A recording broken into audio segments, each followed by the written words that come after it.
Hello, everyone, and welcome to another edition of Rugby Chats with Angus. And today, I have a very special guest. He's all the way, actually from the Eastern Cape, but he's a Durban boy for the last 7 odd years.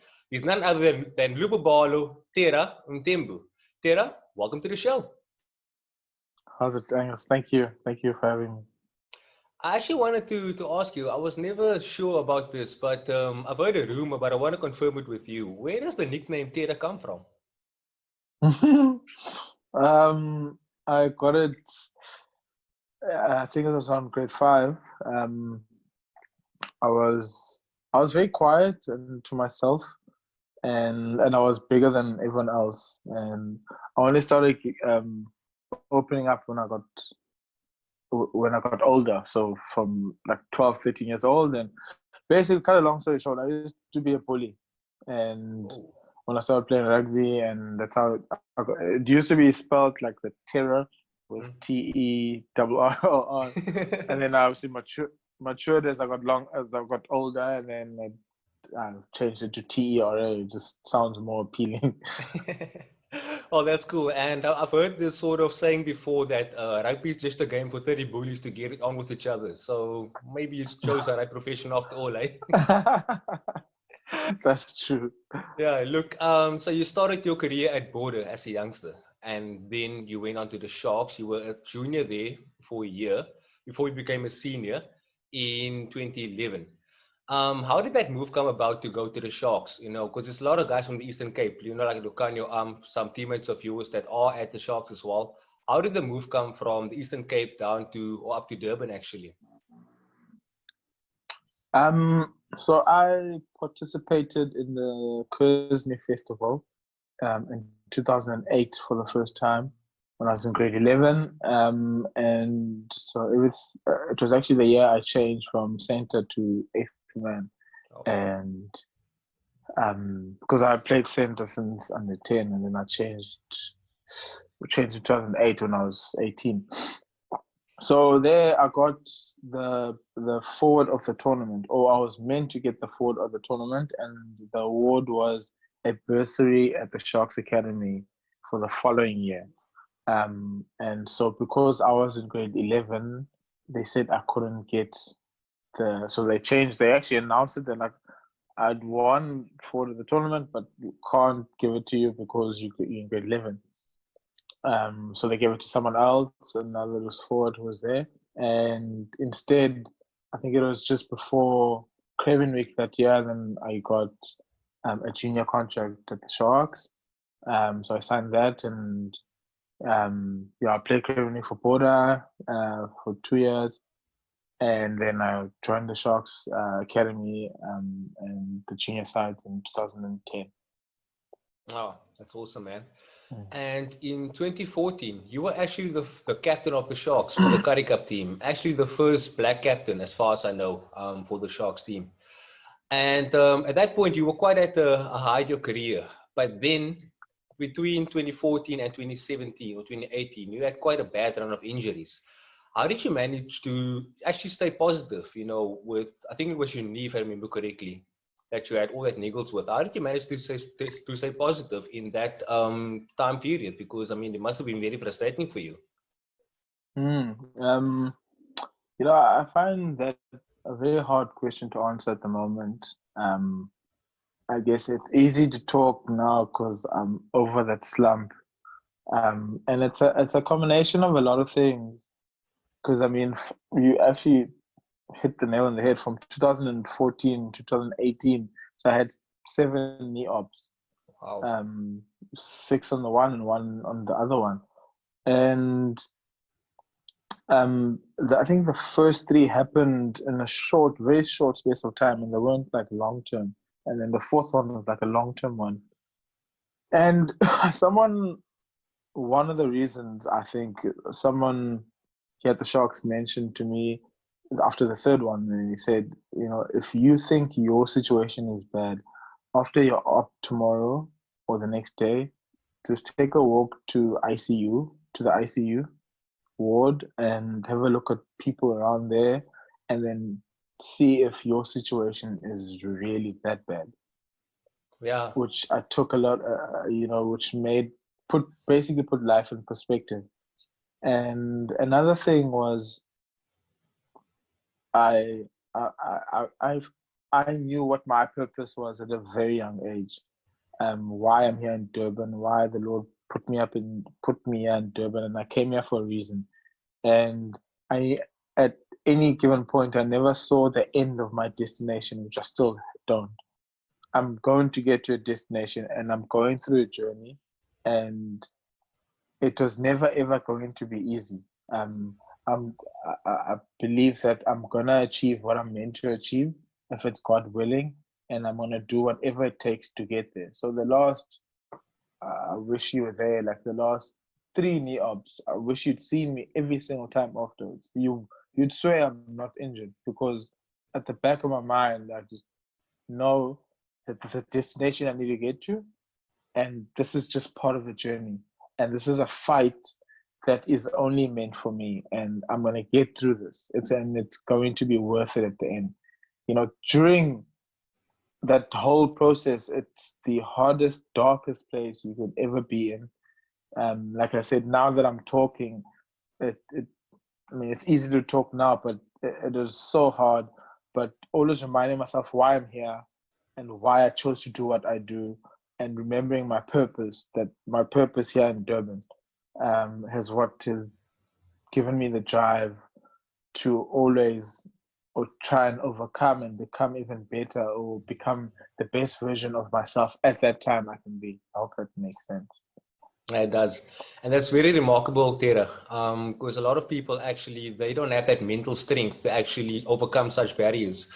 And speaking of, I'm going to stay on this topic. Do you feel that, and you probably can only talk from your experience, but do you feel that at unions, at teams, you've only been to Border and to the Sharks, but in general, do you feel that coaches and the management of teams, they actually put enough effort into players' mental health to actually make sure that they are okay when they do get injured? Because for instance, your outlook on your injury was quite positive, but the next guy might not be as positive as you were, and he might break down. It could be the end of his career. Do you think that the franchises are actually equipped to make sure that they have physiotherapists and psychologists and all those people in place to make sure that you stay on the right path during your rehab as well? With obviously with the physical side of things, all the unions are world class. That I don't fault that at all. The mental side, in the beginning it wasn't, and I think in the last 5 or 6 years, like we've been given constant reminders of it's okay to be vulnerable, and there are people that you can go see and psychologists. Because I remember I also actually did see a psychologist in 2016 for the first time, and there's a players organization called the My Players Union. So that's one of their main projects is mental illness or mental, what's the word? Mental instability or mental health. Sorry, yes, there we go. Mental health, and it's a big focus.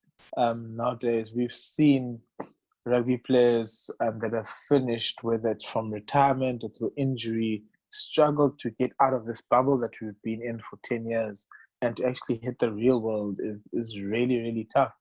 And there's been a conscious effort in the last couple of years to make us aware or understand that it's okay to be vulnerable. There's nothing wrong. There's nothing wrong with being depressed and admitting that you are depressed and you can get help. So the last couple of years has been, the resources are there. Resources are there for any player that is in South Africa to pick up a phone and speak to someone, which is going to be a game changer. I think the numbers, I can't remember the exact numbers, man. Just purely on retirement, players who come out of retirement and start working struggle for years after they finish because they so used to a certain lifestyle for 15 plus or 10 plus years and struggle to live normally like everyone else.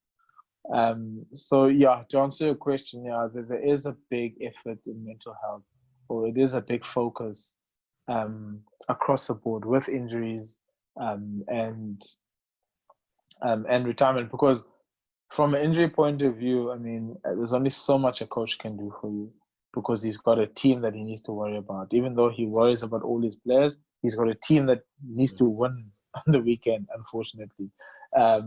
Physios, you've obviously the physical side and doing your rehab that will always be there. You'll get your special attention that you need. The mental side is almost up to the individual to make the step. You can't take a horse to the lake or dam and force it to drink water.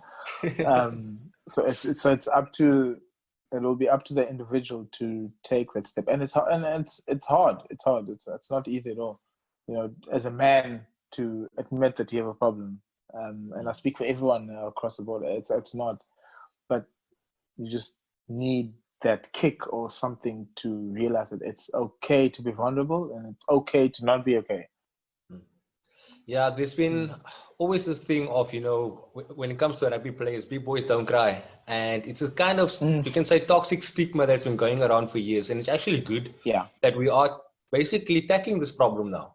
To say that, listen, if you do break down, if you do want to cry or you do want to lash out, it's okay. There's nothing wrong with it. You are only a human being. So that is very important. And I'm happy to hear from you that that it hasn't been like that at the start, but at least now it's getting to a point where more people are actually saying, listen, I'm not okay. And I need help, so that's awesome to know. And also you're quite a versatile guy because you also played sevens and won a bronze medal in 2010 at the Commonwealth Games with the Blitzbox. How was that experience for you? Oh, yeah. Of course. I forgot about that. It was 10 years ago. Yeah, trip down memory lane, eh? Yeah, I was actually, now that I think about it, it was a year before that I was writing matric exams, and to be playing in the Commonwealth Games for the Blitzbox was huge, man. It was a huge stepping stone, and it came at the right time. How my life has planned out. If I knew my life was going to be like this in the last 10 years ago, I would have taken it any day with all the obstacles, and injuries, So going back, it was in New Delhi in India. So I remember we went on camp to Dubai. I think it was summer. It was so hot. We stayed there for a week, and then we went to New Delhi. I think it was 2 weeks or something. So we had already climatized to heat. So coming from Dubai, going to there wasn't as bad, but it was so hot. But what an experience, man. I'm sure you've heard it countless times where players talk of playing with their heroes, playing guys that you're watching on TV. A year ago, I've always enjoyed watching sevens. A year before that, I didn't think I was going to be playing for the Blitzbox, to be honest. I would love to, but I think I'd be going to the Commonwealth Games and winning a bronze medal a year before that. So it was such an experience. And they've got such a good culture that they started back then, which is reaping the rewards now. And some of the guys that I've still become friends with that are still my friends right now just epitomizes the environment that they had. The current coach now, Neil Powell, who I played with then, has obviously carried that through. It was such a privilege to be part of that. The Commonwealth Games, just this whole sevens. I just regret not utilizing every single opportunity that I had there. But it was worth it. It was amazing. It's one of my highlights of my career. That's awesome, man. And I'd always heard of people talking about how sevens help them in 15s, how it developed their skills, like the breakdown, defense one-on-one. Would you feel that sevens was a massive stepping stone in your 15s career going forward? Because like you mentioned, you were just a youngster out of high school. So it must have really helped your one-on-one skills and breakdown skills as well. Definitely. I just the biggest one for me was decision making. making good decisions on defense and attack. And in order for you to play there, you need to be able to make good decisions consistently. So you're right. It definitely, I think for everyone that gets to be in that system and then transition to 15s is really a good stepping stone. I think as a 20-year-old, helped me a lot, just to see the game differently, and just making good decisions. Obviously, the conditioning part obviously is next level there. But just as the rugby fundamentals, where you have to be at a certain level to play there, and it just helps you mentally and physically going forward in your career. So it definitely does help. Definitely. And I also have a few friends in the Sevens Academy or in the Sevens team. They also said that the conditioning is something else. Some of them actually puked in their first week of training when they got there, so I can imagine how bad it is. I've also seen on your social media through the years, you are quite an avid football fan and a Liverpool fan. You must be quite ecstatic with them winning the league after 30 years. I'm sure many are. And do you have any hero in that current team that's an inspiration to you at the moment? Whoa. It was worth the wait. I think now, I know what it feels like to win the Premier League, because the last time Liverpool won the league was when I was born. So I can at least say I know whether, which I doubt it's not the last time, but I know what it feels like. There's two players that I admire, and someone that I enjoy watching was my favorite player. The player that I admire is Jordan Henderson. I remember him transitioning to being the vice captain and being the captain, and he had this stigma, or had the standard that he had to fulfill, or these boots he had to fulfill from Steven Gerrard. And I remember the first couple of seasons after that, he got a lot of flack. He's just never going to be good enough. Obviously, I don't know personally. I'd love to sit with him and understand him, how he went through that whole phase. He obviously did what he had to do, and for him to lift 4 cups in the last year, from Champions League to the league to the Super Cup, and be that captain that lifts that is admirable, because he's done things that Steven Gerrard didn't do. Not that he couldn't, but he didn't do. And this is the same person that they thought that he's not good enough. And he got an award for Player of the Year. He's just had a season of his life. He was under pressure not too long ago as a captain, and the players coming through. And I just admire that. It's just it epitomizes the strength of his character, and just him as a person I really do admire. And the player I I enjoy watching is Bobby Firmino. He doesn't get the credit he deserves. He's for me, he's the glue to that team on attack. No, that's cool, man. And you spoke about Gerrard, it's actually funny. I'm not a football fan, as I mentioned to you off camera, but I've always heard of my younger cousin. He always spoke about this Steven Gerrard, because he used to be this massive Liverpool fan. And I saw in the reports, I think, that they actually wanted to bring him back for one last match so he can have a league title on his name. And then they said, no, it's not ethical. It's just not wrong. It's not that he doesn't deserve it, because I think you would say yourself, he probably deserved it, but he wasn't part of that team from the start, so you can't do it. So I think from a moral point of view, it's a good thing they've done. But it's sad that he actually never won a league title, eh? But to the more important stuff, rugby that is. So you've recently signed with a major league rugby side. I always get this one wrong. Yeah. New England Free Jacks. Me too. Yeah. I always think Yes. It's major league rugby, major rugby league. I always get it wrong. But in our MLR side, the New England Free Jacks for 3 years. So what goals do you have for them, and what made you decide to sign with that team in the USA? So when I played for the Blitzboks in 2011, we played. So I think we only played like 8 tournaments that year, and the only tournament we won was in Las Vegas. So we're obviously there for a week, and ever since then, I mean, my friends will tell you, like, I've always said I want to go back to America. I never thought that I'd get a playing opportunity, but it's just holiday, just for a day or for a week. Like, I've always wanted to go back to America, and I think that alone just spoke life into me joining the Free Jacks now. You know, it's a conversation that happened a couple of months ago with Tom Kindley.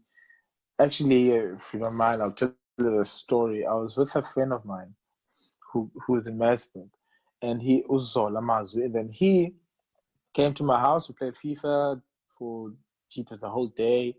So he just got a newborn baby. So I got a bakkie. So I helped him carry the bed from here to Maritzburg, which is like an hour's drive. So we left Durban around 9:30 in the evening.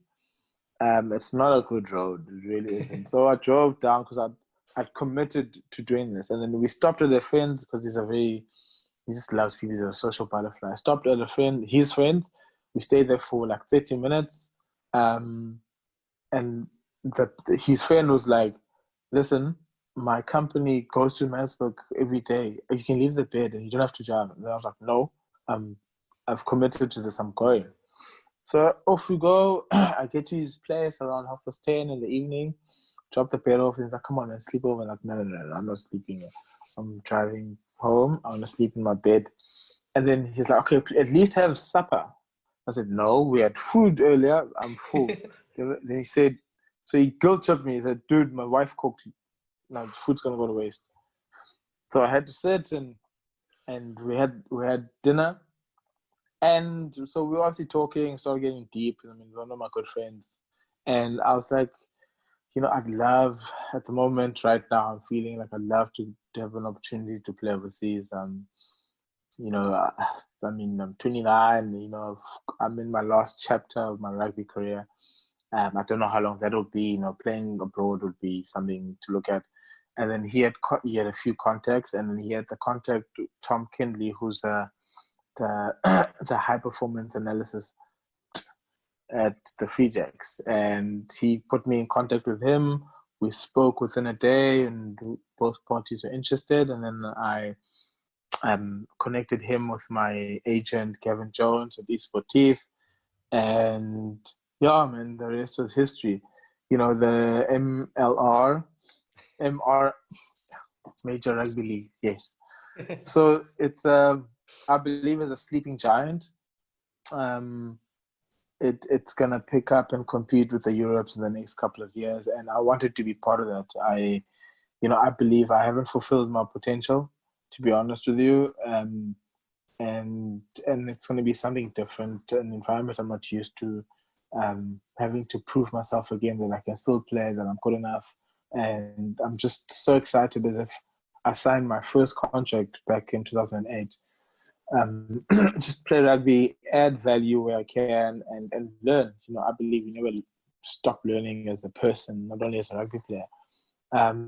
Learn and just to see what other avenues, what other skills, what other attributes that I don't know that I have. Maybe I'm gonna figure them out there, and be part of something big, man. In America, I see they've got a flipping good team, which they started this year, and be successful with this team. The main important thing for me, and I really mean it, is to earn the team's trust and respect, and buy into their culture, buy into their goals, and just be part of this fortress and this successful team, and speaking life and being successful and doing as well as we can, because we don't know how long this thing is going to last for. I just want to enjoy every single moment up until I can't play anymore. That's a good positive attitude to have. You actually answered my question I was going to ask you now about the sleeping giant of USA rugby. So I'm going to change this question up a bit. I know that I think the eligibility rules have changed to 5 years now, but by any means, if you do get a chance to represent the US at this level, and this is like a long shot, I know it is, because you are 29 years old already. would you actually take it to play for an adopted country, or would you have said no? I would have always loved to play for the Springboks, and that's how it is. Unfortunately, I cannot answer your question. I'll tell you why. I played for the SA7, so I can't play for another country. Ah, yes, of course, yeah. I remember now. That was a silly question at the Put end, me on yeah. the spot there. No, it's not. You put me on the spot, but that's fine. That's fine. I can't play for another country, so I can't answer that. Yeah, but I kind of see, you know, if I didn't play sevens, I might have said yes. I would have played for the USA. Oh, why not? I mean, why not? Yes, rugby stays rugby, you know what they say. Yeah, No, but Tera, yeah, exactly. my man, thanks a lot for your time. Cool, I really appreciate it, and I wish you all the best with your endeavor. I'm not sure when you Thank can you, go over to the US. I saw Dylan Lates actually landed in France the day before yesterday. So I think there might be flights out, but I'm not sure when will you be able to leave to the US. Do you know yet? December. Or is it still December? Okay. I have to join preseason in December, yeah. Okay, cool. Yeah, I remember I spoke to Yuri van Vuren. You probably know him. That plays. He played for Eastern Province. Yes. Yeah, he said to me also that he wasn't sure if he's going to go December or January. So he ended up going January only. But I know that's normally when their preseason starts. So, yeah. Because he's at, as far as I can remember, he's at, what's that team's name again? I can't remember the team's name, but he's apparently a big hitter over there. Got the belt and everything as well. I watched the game yesterday. Funny, I forgot the team as well. But I saw him play yesterday, yeah. Oh, because the last time I spoke to him, he said he was in Bloom, so I'm not sure when he went back. Oh no, he was at the game they played beginning of the year. Sorry. Oh, okay, yeah. Well, just before COVID. Yeah, I think I'll probably follow more major league rugby from now onwards, because I see, like, you know, you signed Yuri's there, Kurt Coleman, a couple of more South Africans, so it will be nice to watch. And I think a few All Black players as well is in some of those teams. So, like you said, it's really a sleeping giant, and they are probably doing now what Japan is doing, you know, at the start to become a big rugby country. They get some exports in to help them, to mentor them, to make them better players. And at the end of the day, they might upset the Springboks one day in a World Cup match. Who knows? You never know. I hope not. At the moment, I don't want to be part of it. No. But right, Tera, thanks again for your time, man. Cool. And you must have a good evening. Cool. Cheers. Cool. Thanks for having me.